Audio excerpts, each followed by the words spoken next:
mbele yetu liko neno ambalo umelituma na kuliachilia katikati yetu.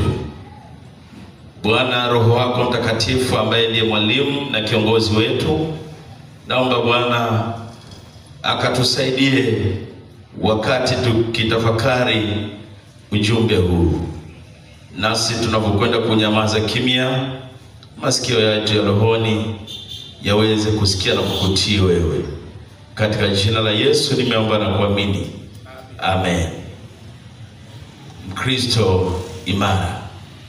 Katika kitabu hicho cha Nabii Isaya 33 mstari wa 6 ni maonyo. Nabii Isaya anatoa unabii kwa taifa la Israeli ambalo limeonewa na kuteswa na watesi wake. Sasa Nabii Isaya anajaribu kuambia watu wa Mungu jinsi ambavyo hivi karibuni watakuwa imara, hivi karibuni watatoka katika mateso ambayo wanaendelea kupita katika hayo. Bwana Yesu asifiwe. Kwa hiyo somo hili nikasema nilipe kichwa hiki kwamba Mkristo imara. Kwa hiyo Mkristo imara ni yule aliyesimama vizuri katika imani. Kisimama vizuri katika imani iliyo katika Kristo Yesu, yako mambo makubwa ambayo Mungu atayafanya katikati yako au katikati ya kanisa. Bwana Yesu asifiwe.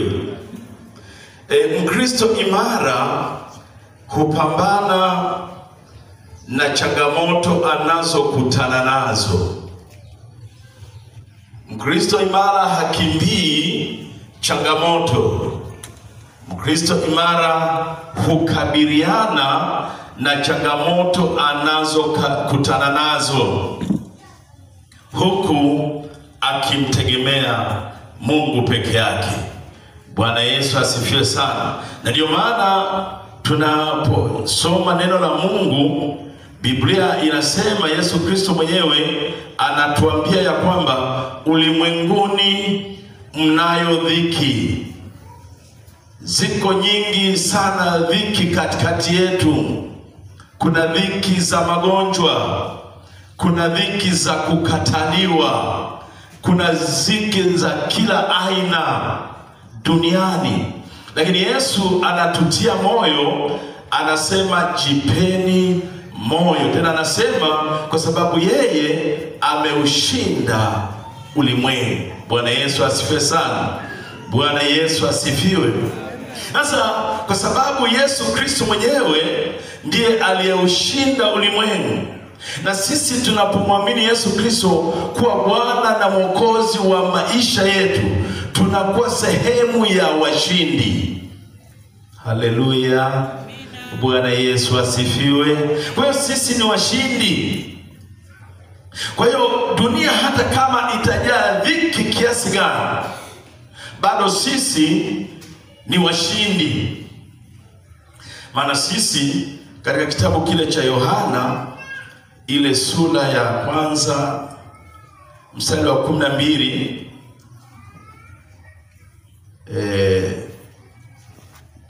hadi 13, msomaji hebu tusome pale. Yohana 1:12-13. Anasema, bali wote waliompokea, sisi tuliompokea, wewe uliyempokea, aliwapa uwezo, umepewa uwezo wa kufanyika watoto, wa kufanyika mtoto wa Mungu. Ndio wale waliaminio jina lake, ndio waliozaliwa si kwa damu, wala si kwa mapenzi ya mwili, wala si kwa mapenzi ya mtu, ndio bali kwa Mungu. Kwa hiyo kwa sababu tuko upande wa Mungu mwenyewe, hata kama watapambana namna gani na wewe, uwe na uhakika ushindi ni lazima. Sema amen.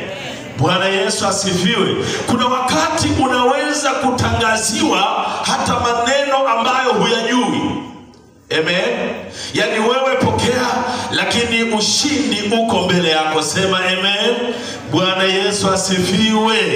Haleluya. Yako mabaya mengi unaweza ukarundikiwa.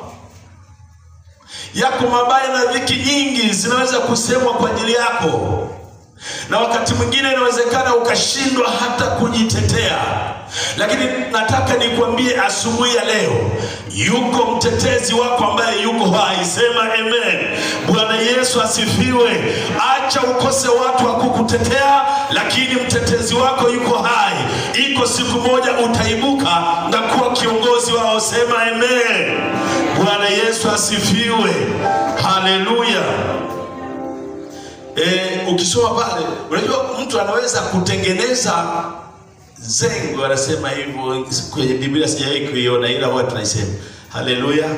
Anaweza kukutengeneza na likaja likaharibu kabisa mfumo wa maisha yako kwa jinsi ambavyo limesetiwa kwa kushawishiwa na shetani.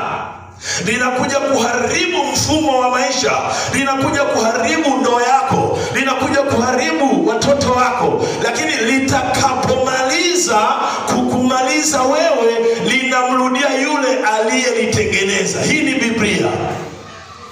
Haleluya. Kwa hiyo uwe makini sana na mambo ya kumtungia mtu.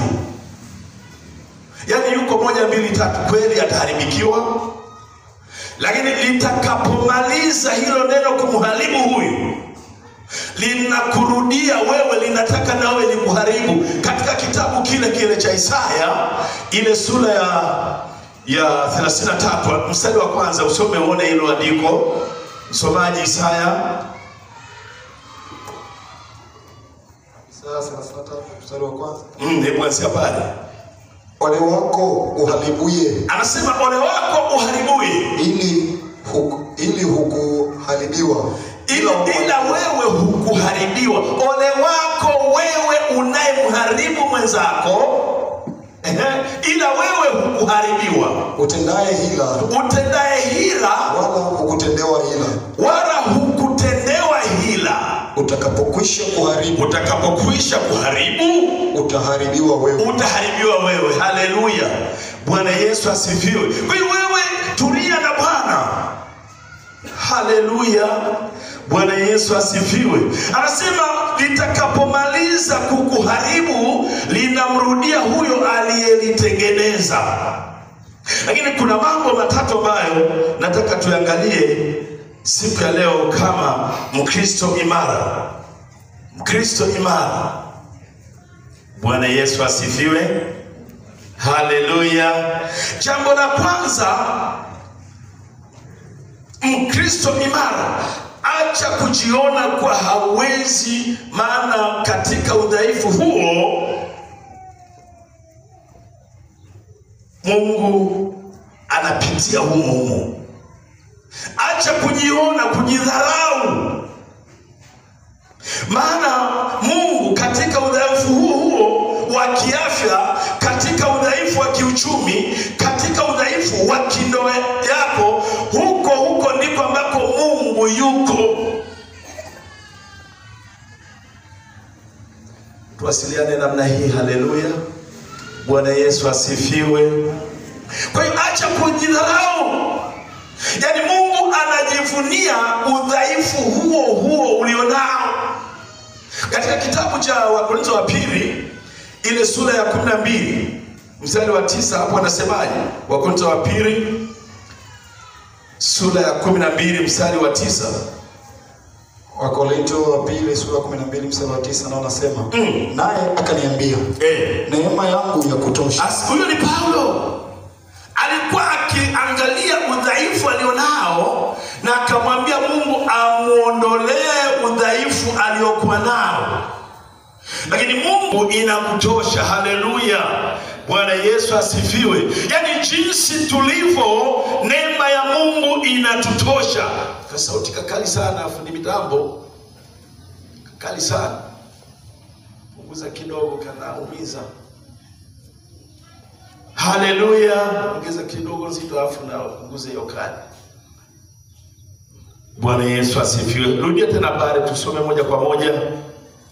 Naye akaniambiaje? Yaani jinsi ambavyo tuko dhaifu, na wakati mwingine watu wa dunia hii wanatuona kama tuko dhaifu kwa mfumo wa maisha tunayoishi.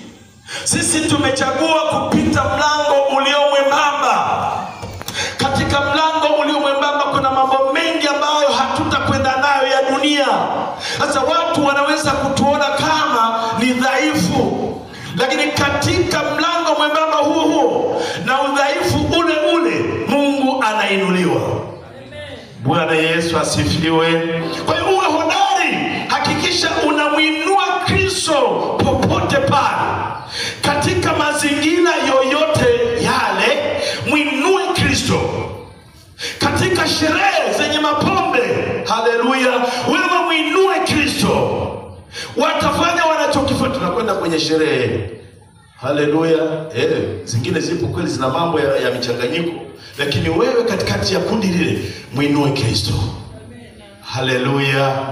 Bwana Yesu asifiwe. Usije ukapiga kona, umeweka kebanti kwenye mfuko afu unakwenda chooni. Wewe muinue Kristo. Haleluya. Bwana Yesu asifiwe. Ongeza makofi kwa Bwana. Yaani kijana kwenye hali yoyote ile, muinue Kristo. Tunamwona Yusufu anamuinua Kristo katikati ya Potifa. Mke wa Potifa alikuwa ni mzuri sana, Biblia inasema. Lakini pia Yusufu alikuwa ni mzuri. Biblia inasema mke wa bosi akamtamani kijana yule, na hakupindisha, akamwambia nataka tulale. Kijana yule kwa sababu ya uimara wa imani akasema, ninamwogopa Mungu na bosi wangu siwezi kufanya jambo hili ovu nikamkosa Mungu. Kijana, uwe imara kwa yote unayopitia. Kuna wakati mwingine watakuja wamepaka wanja mpaka nyuma huku, wewe simama katika Kristo. Sema amen. Haleluya. Watakuja wamepaka wanja mpaka kwenye kisogo, wewe simama na Kristo. Vijana watakuja wamevaa viatu Air Force, wamevaa na mlegezo mpaka huko afu nyuma kuna madaso, wewe simama imara katika Kristo. Sema amen. Bwana Yesu asifiwe. Haleluya. Yaani mpaka wanabadilisha na mwenendo wa kutembea. Ukiangalia huku nyuma hizi hela zote kumbe manguo. Chapia Bwana makofi. Haleluya. Hapo ndo anakubebesha mtu ameweka manguo nyuma. Binti wa kanisa, nilisema wiki iliyopita ile moja kwamba mwaka ujao mchungaji mpya atafiririza kufundisha ndoa nyingi hapa. Sema amen. Haleluya. Na mimi niseme kwa kijana atakayekuwa mtu wa kwanza kufungishwa ndoa na mchungaji wa mahali hapa, suti ni ya kwangu. Sema amen. Alafu sendo kama ni binti angalimia mimi, piga makofi. Haleluya. Mtu wa kwanza kufungishwa ndoa na mchungaji mgeni. Mungu akubariki. Haleluya. Bwana Yesu asifiwe. Kwa hiyo Mungu anawatafuta vijana watakaosimama imara kwa ajili ya kazi yake. Yaani haijalishi kibwa, lakini waliposimama na Bwana, sasa hivi ni watu ambao wanategemewa na familia, wanategemewa na kanisa, wanategemewa na taifa kwa ujumla. Ongeza makofi kwa Bwana. Yaani kijana huyo ni wewe. Haleluya. Bwana Yesu asifiwe. Kwa hiyo Yusufu hakuangalia uzuri wa mke wa Potifa. Yusufu aliangalia uzuri wa Bwana. Haleluya. Wewe unapochemka unaongeza au mimi naongeza huko? Mama imara. Wangapi tuko pamoja? Nakuona. Haleluya. Bwana Yesu asifiwe. Kwa number 1, jinsi ulivyo. Na kwa taarifa yako, Mungu ameumba wawili. Haleluya. Yani ameumba wawili wawili. Wewe unapojidharau, Mungu amekutengenezea mtu wako. Haijalishi yuko hapa au wapi, lakini yupo. Sema amen. Namba 2, mng'ang'anie Yesu au ng'ang'ania msalaba. Msalaba ndio asiri ya mema, nitatua mzigo pale, nina uzima, furaha daima, njoni kafurahini pake. Msalaba, msalaba ndio asiri ya mema, nitatu. Imba kwa sauti kubwa. Haleluya. Nina uzima, furaha daima, njoni kafurahini papo. Ng'ang'ania msalaba. Msalaba ndio mahali pa ushindi. Sikia bana, yani sisi hatung'ang'anii maji. Haleluya. Yani hatung'ang'anii mafuta. Sisi tunang'ang'ania msalaba, kwa sababu msalaba ndio mahali pa uponyaji. Ukiwa shambani, ng'ang'ania msalaba. Ukiwa ofisini kwako, ng'ang'ania msalaba. Ukiwa barabarani, ng'ang'ania msalaba, kwa sababu msalaba ndio ushindi katika maisha ya Mkristo. Sema amen. Bwana Yesu asifiwe. Msalaba ndio unaokupa ushindi. Wewe unapokuwa unaosha vyombo, wewe ng'ang'ania msalaba. Osha vyombo na unaimba katenzi karohoni. Bwana Yesu asifiwe. Ndio mahali ambapo pana uzima, na ndipo sehemu pekee ambako Yesu akiwa duniani amewahi kusema yamekwisha yote. Iwe hotuba ya mlimani wapi, hajawahi kusema imekwisha. Lakini alipokwenda pale msalabani, akatundikwa mwanaume wa wanaume ili aweze kutukomboa. Biblia inasema ilikuwa njia panda, watu wote wamuone, wanaoingia Yerusalemu, wanaokwenda Samaria. Yesu wamuone pale ametundikwa msalabani, ili mimi na wewe tuwe imara katika Bwana. Sema amen. Haleluya. Hebu ongeza makofi kwa Bwana. Piga makofi mengi kama ngao. Yesu asikie. Haleluya. Ng'ang'ania msalaba. Haleluya. Yani asiwepo mtu wa kumuondoa Yesu moyoni mwako. Tumesema kuna hila zinaweza kuinuka, watu wakajaribu kumuondoa Yesu moyoni mwako, lakini wewe ng'ang'ana na Yesu ndani ya moyo wako. Unajua Mariamu Magdalena alimng'ang'ania Yesu. Biblia inasema Mariamu Magdalena alitumia mali yake kwa ajili ya Bwana. Wamama, haleluya. Bwana Yesu asifiwe. Mnamsikia mwanamke mwenzenu Magdalena, alikuwa ni tajiri, lakini alijitoa mali yake amtumikie Bwana.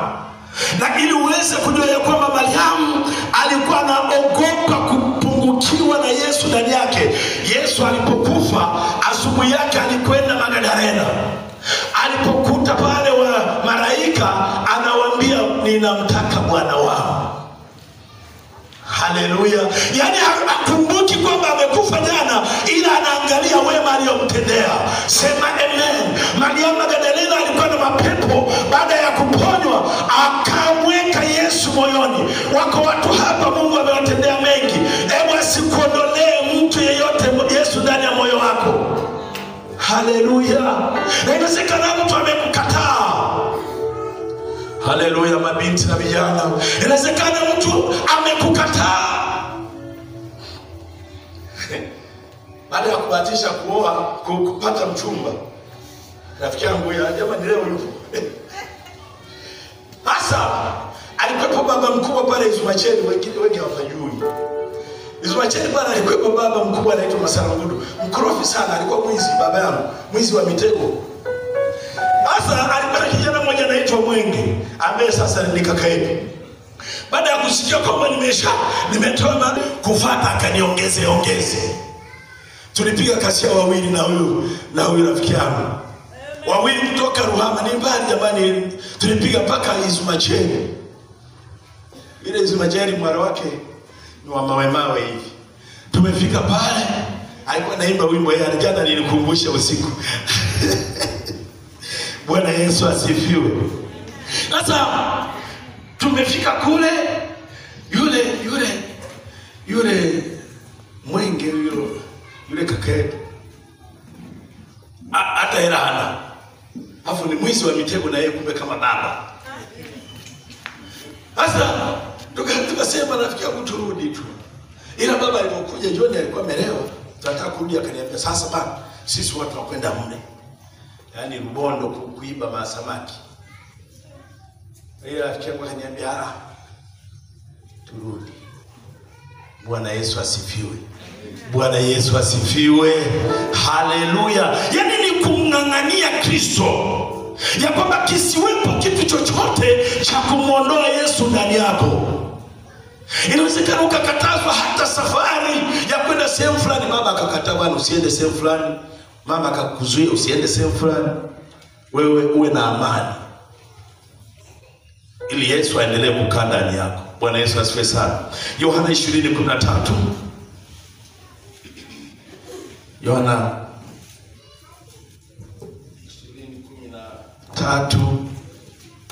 20:13 inasemaje? Nao wakamwambiaje? Mama, unalia nini? Magdalena huyo wanamwambia unalia nini? Akawaambiaje? Kwa sababu wamemwondoa Bwana wangu. Anasema kwa sababu wamemwondoa Bwana wangu, yani muondolea amiso. Amani ikitoweka ndani yako, yani hata ndoa inasambaratika. Amani ikitoweka, biashara hautafanya.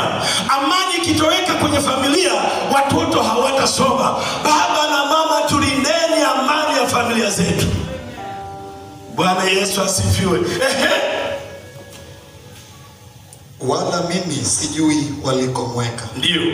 Naye akiisha kusema hayo, akageuka nyuma, akamwona Yesu amesimama. Asijue ya kuwa ni Yesu.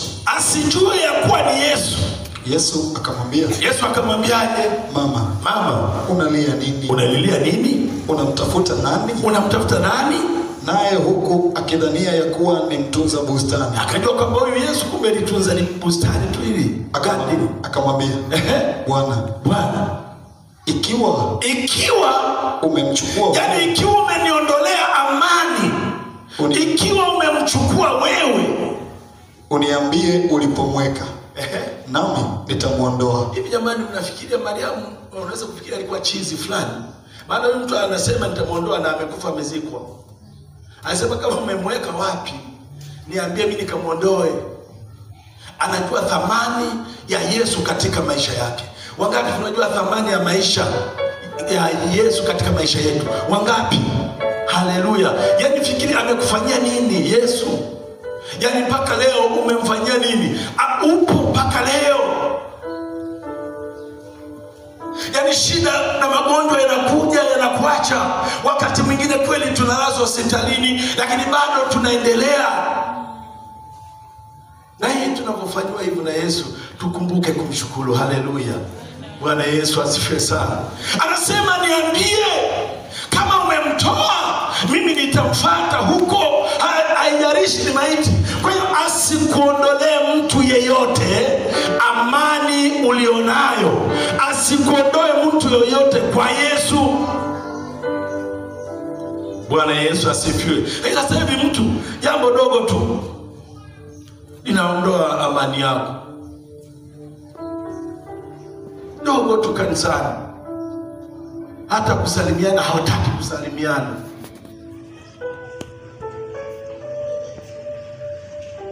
Na dunia wakati wote inaweza kufungwa historia yake, afu bado umenuna. Bwana Yesu asifiwe. Ni hatari kumpoteza Yesu ndani yako. Tunamwona Samsoni Samsoni alikuwa ni mnadhiri wa Mungu, alitengwa kwa ajili ya kazi ya Israeli ili afanye kazi ya Mungu. Lakini alipomuondoa Mungu ndani yake na kumweka Delila, tunamwona anakwenda anabadilishwa kazi na shetani. Alikuwa ni mtu wa vita, anakwenda kusaga mahindi. Yaani ukiruhusu amani itoke, ni lazima shetani akubadilishie kazi. Samsoni alikuwa ni mshindi wa taifa la Israeli, aliwapigania vya kutosha, lakini alipomwacha Mungu ni hasara kubwa watu wa Mungu. Yaani zile kona unazozipiga zile ni kumkataa Mungu.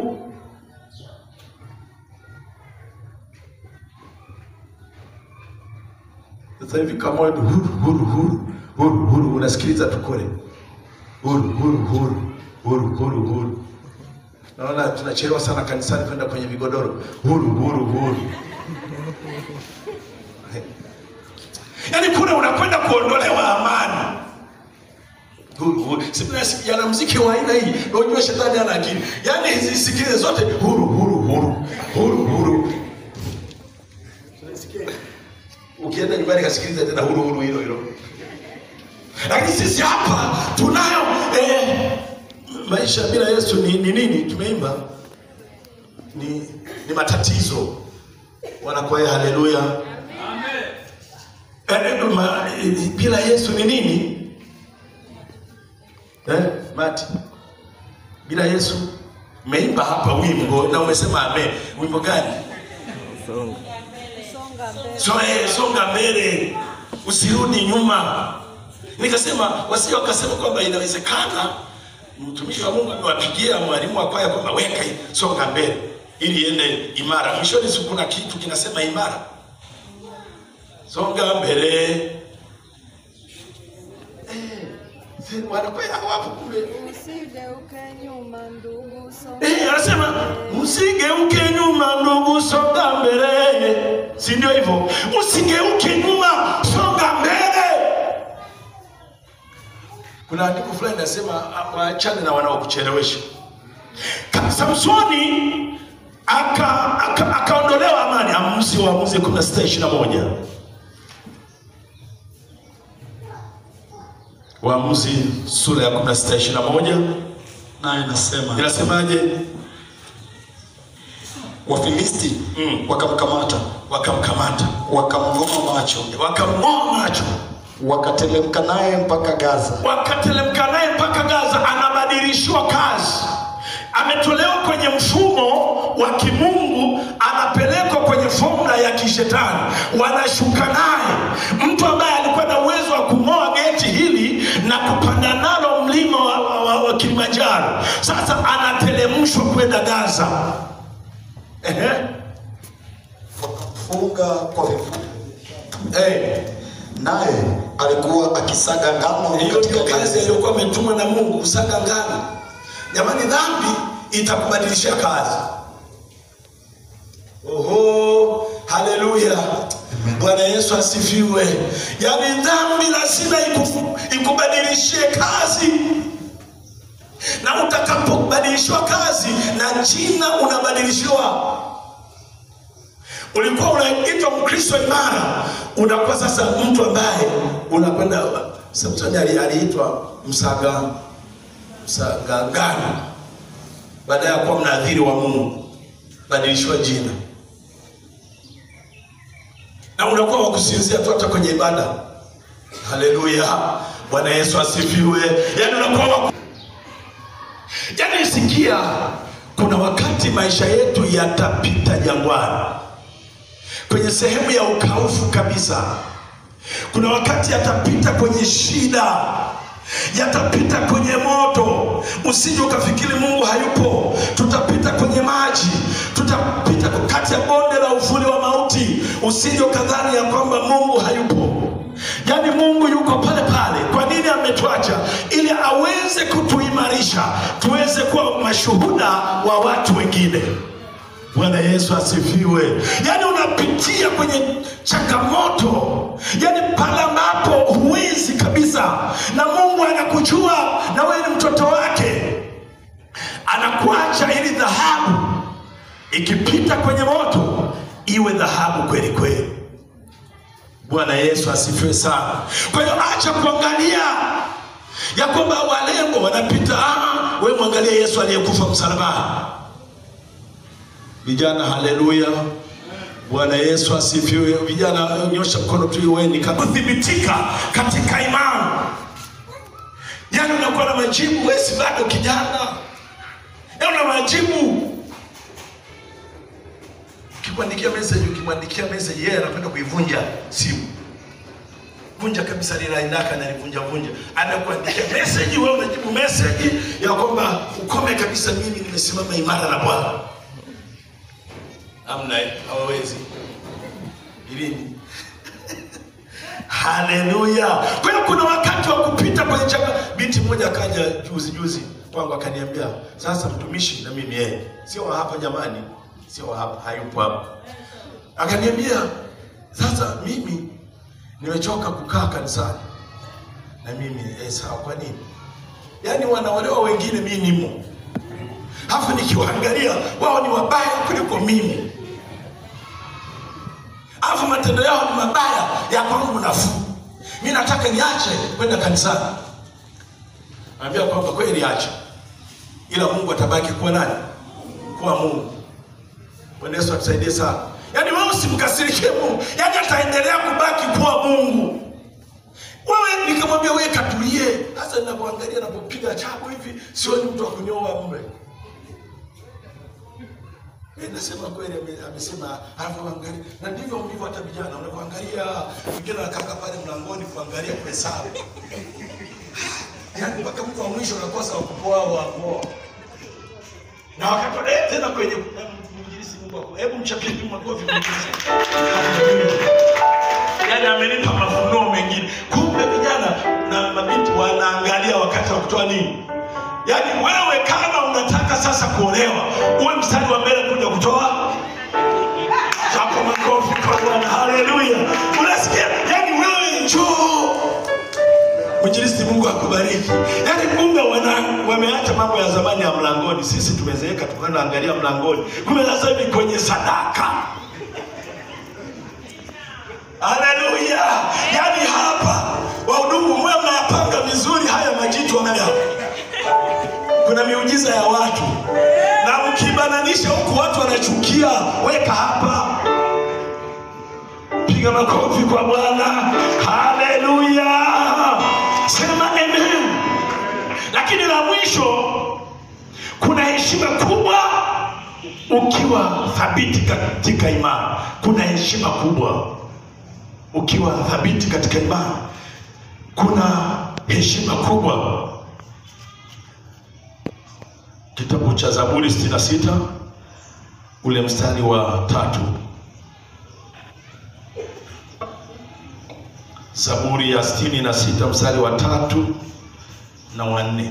Zaburi 66 mstari wa 3 na 4 na unasema mwambieni Mungu, matendo yako yatisha. Yaani matendo ya Mungu yanatisha kama nini? Wakati wewe hujui kwamba utapataje kutoka kimaisha, yeye anasema matendo yake yanatisha.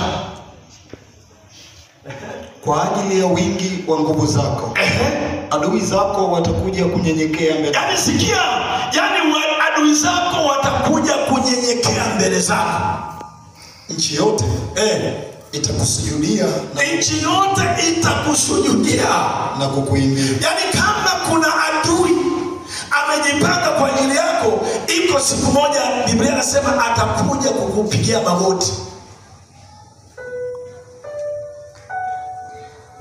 Tulichanganywa mno maneno hayo bana. Sawa, na tutaendelea kusema hivi. Haleluya. Bwana Yesu asifiwe. Yaani tulichanganywa sana, lakini Bwana mimi hawajapiga magoti. Kwanza hata ulivyo tu ni neema ya Mungu.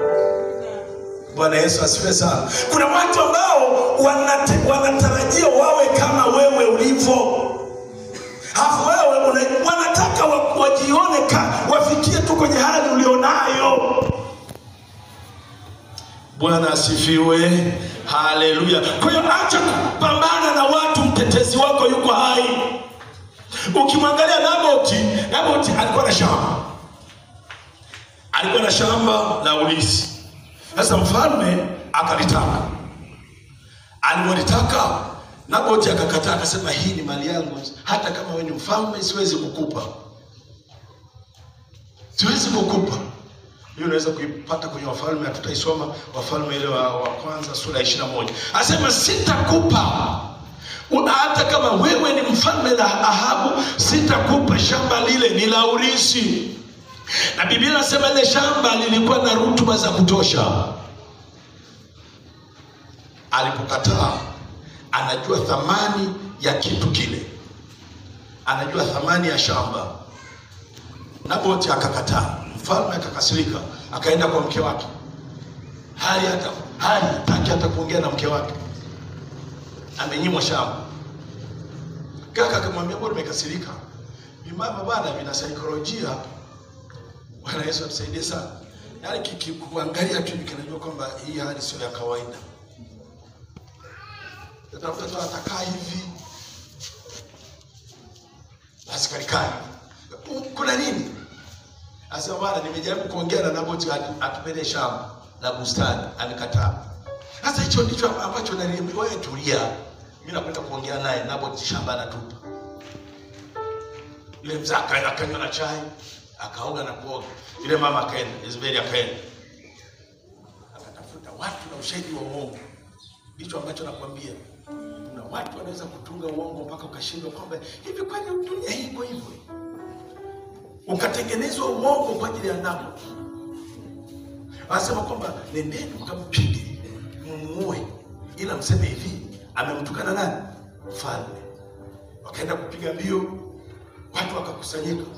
Nini jamani hapa bana, kuna mtu mmoja amekosea sana. Na mashahidi wapo. Sisi tulikuwepo wakati anamtukana mfalme. Kwa hiyo sheria yetu nini? Kupiga mawe. Yule Naboti akapigwa mawe mpaka akafanya nini? Akafa. Na wale wakachukua shamba. Bwana Yesu atusaidie sana. Nakwambia hii unayoiona hii, ukirudi kwenye Isaya ya kwamba ukitenda baya litafanya nini? Litakurudia. Lilimrudia huyu. Bwana Yesu asifiwe. Hebu tusimameni katika haki. Yaani simamia wokovu ulionao. Simama imara. Naboti alisimama imara kutetea kitu cha kwake.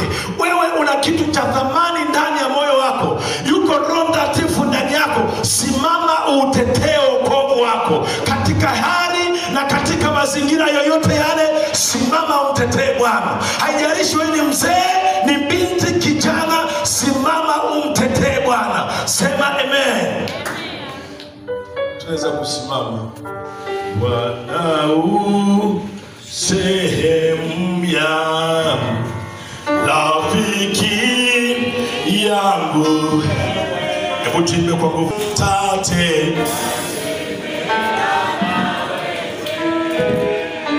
pamoja nawe, pamoja nawe katika safari yangu, tatembea na wewe, pamoja na wewe, pamoja na wewe, katika safari yangu.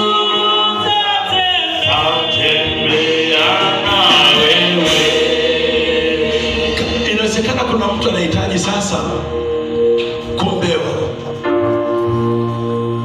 Na hitaji hilo unalo.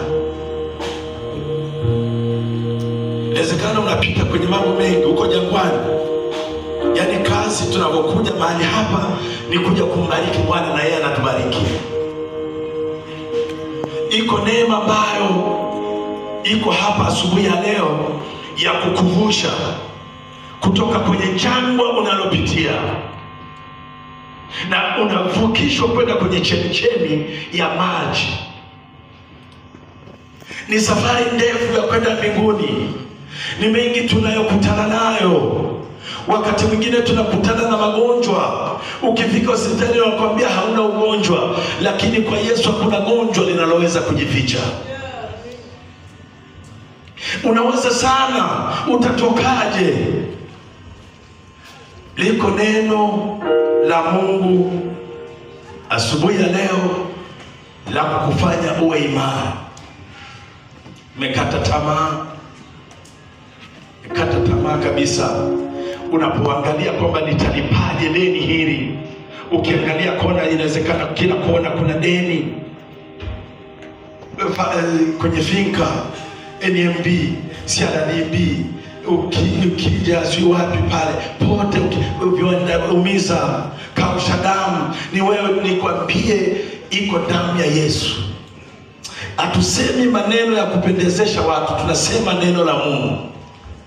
Hatutaki tu uombewe kwa sababu uliombewa. Tunataka uombewe na Mungu aonyeshe kile ambacho Mungu anaweza kufanya juu yako. Unaweza kupita hapo wakati tunaimba kwa kifupi sana. Tuna dakika kama 5 tu.